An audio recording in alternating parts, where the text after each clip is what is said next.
Hi guys, welcome back to RN kitchen. ఈరోజు మన RN కిచెన్లో నేను మసాలా పప్పు ఎలా చేయాలో చూపిస్తున్నాను. ఈ మసాలా పప్పు కోసం కావలసిన పదార్థాలు: పెసరపప్పు, దీంట్లోకి ఆనియన్స్ ఎక్కువ పడతాయండి. ఇక్కడ నేను 3 ఆనియన్స్ తీసుకున్నాను. ఇలా వాటర్లో నానబెట్టుకొని ఆనియన్స్ కట్ చేయడం వల్ల ఘాటు తక్కువగా వస్తుందండి, అందుకే నేను ఇలా నానబెట్టాను.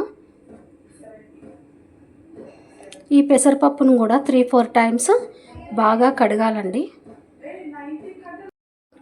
ఇక్కడ నేను 3 ఆనియన్స్ తీసుకున్నానండి. నేను తీసుకున్న ఆనియన్కి బ్లాక్ ఫంగస్ ఉంది, అందుకని తొక్క తీసేసాను. ఫంగస్ ఉన్న తొక్క కూడా లోపల నుంచి మొత్తం తీసేసాను. అయినా కానీ బ్లాక్ ఫంగస్ ఉండడం వల్ల హెల్త్ ప్రాబ్లమ్స్ వస్తాయి కాబట్టి నేను సాల్ట్తో వాటిని బాగా క్లీన్ చేశాను. దానివల్ల ఫంగస్ పోతుంది. మీరు కూడా అలా సాల్ట్తో క్లీన్ చేసి వాడండి, హెల్త్ ప్రాబ్లమ్స్ రాకుండా ఉంటాయి. ఇప్పుడు పప్పు, నేను ఈ పప్పుని 4-5 టైమ్స్ బాగా నీట్గా కడిగానండి. ఇప్పుడు ఆ తర్వాత హాఫ్ అన్ అవర్ ముందే నేను పప్పును ఇలా నానబెట్టి పెట్టుకున్నాను. ఎందుకంటే ఈ మధ్య అందరూ పప్పు తింటే గ్యాస్ వస్తుంది అంటున్నారు కదా, అలా గ్యాస్ రాకుండా ఉండాలంటే హాఫ్ అన్ అవర్ ముందు పప్పుని ఇలా నానబెట్టుకొని దీంట్లో ఉన్న వాటర్ మొత్తం తీసేసి అప్పుడు పప్పు కర్రీ చేసుకోవాలి. అలా చేయడం వల్ల గ్యాస్ రాదు. స్టవ్ పైన ఒక గిన్నె పెట్టి ఆ గిన్నె వేడెక్కిన తర్వాత కర్రీకి సరిపడా ఆయిల్ వేసుకోండి. నేను ఇక్కడ ఆయిల్ వేసుకుంటున్నాను. తర్వాత ఆయిల్ వేడెక్కిన తర్వాత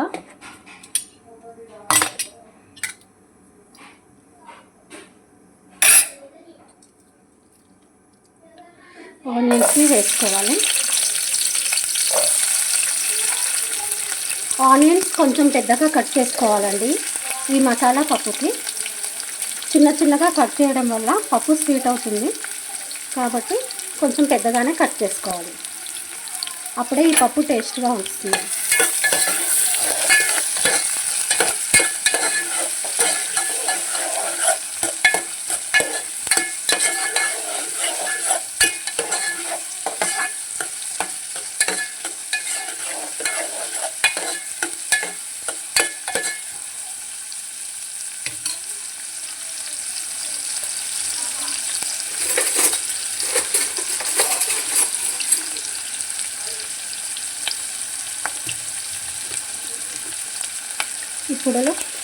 ఇప్పుడు ఇందులో అల్లం వెల్లుల్లి పేస్ట్ వేసుకోండి.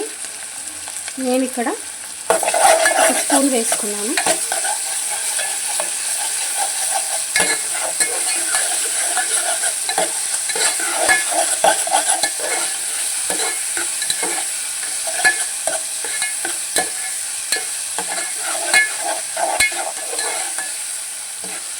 కరివేపాకు వేసానండి.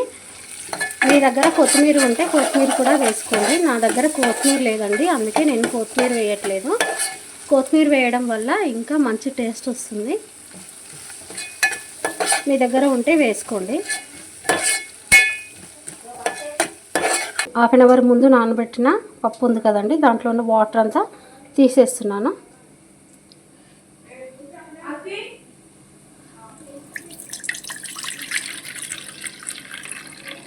ఇలా పప్పులో ఉన్న వాటర్ అంతా తీసేయడం వల్ల పప్పు తిన్నప్పుడు గ్యాస్ రాదండి.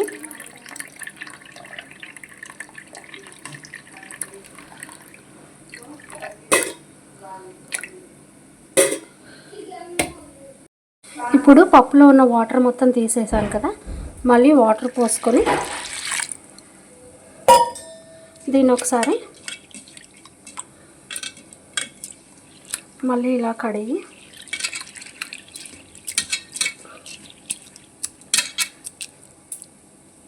ఈ వాటర్ని కూడా తీసేయండి.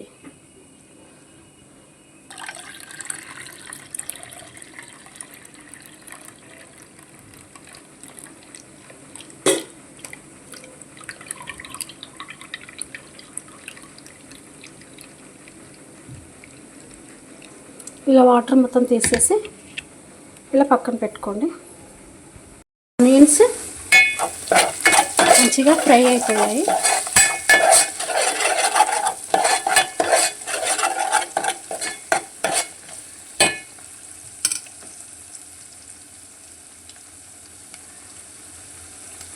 ఇప్పుడు దీంట్లో ఒక స్పూన్ పసుపు వేసుకొని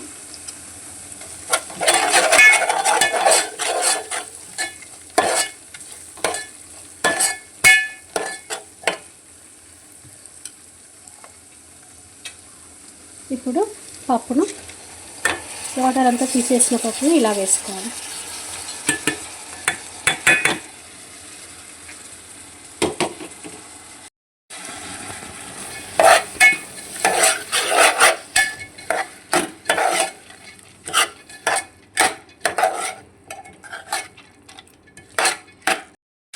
ఇప్పుడు ఒక 1 మినిట్ ఈ పప్పును ఇలా దీంట్లో ఫ్రై చేసుకోవాలి. తర్వాత దీంట్లో వాటర్ పోసుకోవాలి.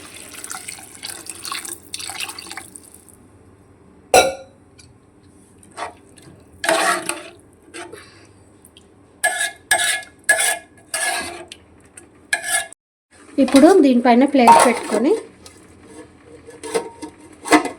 మీడియం మంట పైన పప్పును ఉడకనివ్వాలి. ఒకసారి ఇలా పప్పును కలుపుకోండి.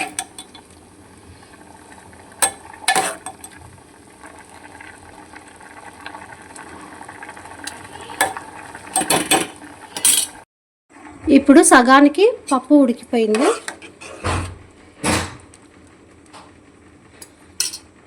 సగానికి పప్పు ఉడికిన తర్వాత ఉప్పు కారం వేసుకోవాలి. నేను ఇక్కడ 1 స్పూన్ వేస్తున్నాను. మీరు మీ రుచికి తగ్గట్టుగా ఉప్పు కారాలు వేసుకోండి.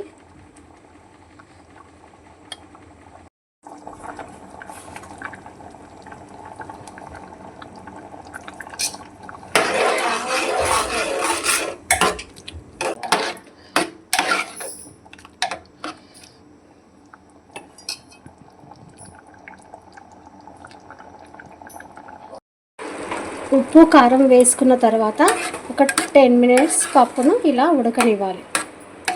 ఇప్పుడు పప్పు బాగా ఉడికిపోయింది.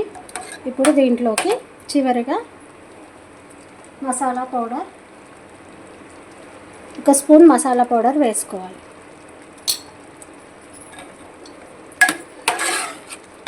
అంతే అండి, ఎంతో టేస్టీగా ఉండే మసాలా పప్పు రెడీ అయిపోయింది. మీరు కూడా ఇలా మసాలా పప్పు చేసి ఎలా వచ్చిందో నాకు కామెంట్ బాక్స్లో చెప్పండి. ఈ వీడియో కనుక మీకు నచ్చినట్టయితే ప్లీజ్ లైక్ చేయండి. ఇలాంటి మరెన్నో వీడియోల కోసం మా ఛానల్ని సబ్స్క్రైబ్ చేసుకోండి. ప్లీజ్ లైక్ చేయడం మాత్రం మర్చిపోకండి.